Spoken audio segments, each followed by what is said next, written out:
All right, One Piece fans, you're going to want to stick around for this one. Today, we are diving deep into one of the most interesting and honestly one of the most emotional fan theories I have ever come across. It's all about our favorite swordsman, Roronoa Zoro, and it suggests that his ultimate dream, well, it's not just about becoming the world's greatest. It's about what he might do right after he gets there. And really, this whole idea, this whole theory, it all hinges on one powerful question. What if reaching your lifelong goal, the thing you've bled for, wasn't actually the end of the story? What if the only way to truly, finally honor a promise you made was to completely change the very person you are? Just keep that in the back of your mind as we get into this. Okay, so to really get where this theory is headed, we gotta go way, way back to the very beginning, to the promise that has literally defined every single moment of Zoro's life. This right here, this is the bedrock of Zoro's entire character. It all starts with that intense childhood rivalry with Kuina, the one person he could just never, ever beat. That constant struggle leads to this incredibly powerful promise between them. One of us has to make it to the top. But then tragedy hits, and her sudden death completely changes everything. Their shared dream now becomes Zoro's solitary burden, his life's mission. And that's why he carries her sword, the Wado Ichimoji. It's not just a weapon, it's the physical proof of that oath.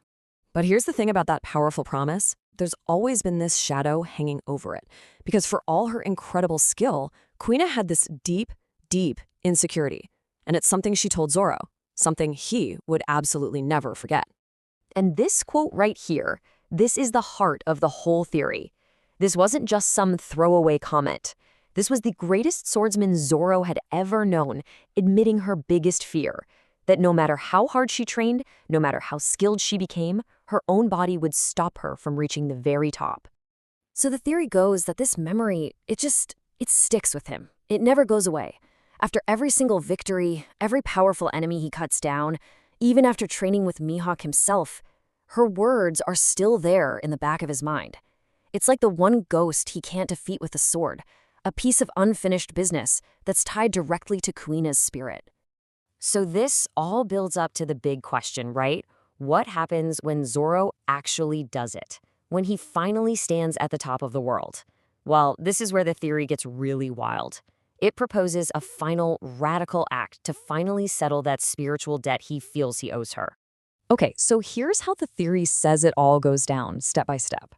First, Zoro achieves the dream. He becomes the world's greatest swordsman. But in that moment of victory, Kuna's words come rushing back, kinda tainting it. Was it just because he was a man?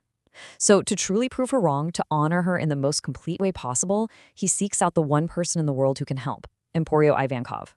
And in one last incredible act of devotion, he asks to be transformed. Now, I know what you might be thinking. There's no way. But hold on, because this is One Piece we're talking about. Emporio Ivankov and their Horm fruit are a real, established part of the story. We've seen them do this. The power to change someone's biological sex is already there. So the mechanism for this crazy transformation, it actually exists in universe, which takes this theory from a what if to a well, it could happen. So let's really think about this. What would this transformation actually mean? It wouldn't be about changing who Zoro is on the inside.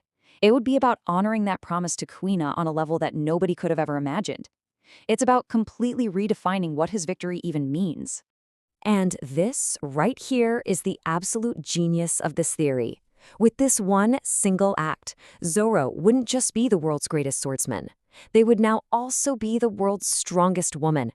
Think about it. They fulfill their own part of the dream while at the same time completely destroying Kuina's greatest fear. It's like two victories in one.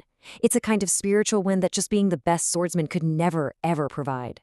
But wait, the story doesn't just stop there. Zoro's still a straw hat, right? The journey with Luffy to the end of the Grand Line is not over. But this would obviously shake things up a bit back on the Thousand Sunny. Fundamentally, nothing changes. Zoro is still Zoro, Luffy's unwavering right hand. But man, can you just imagine the new dynamic?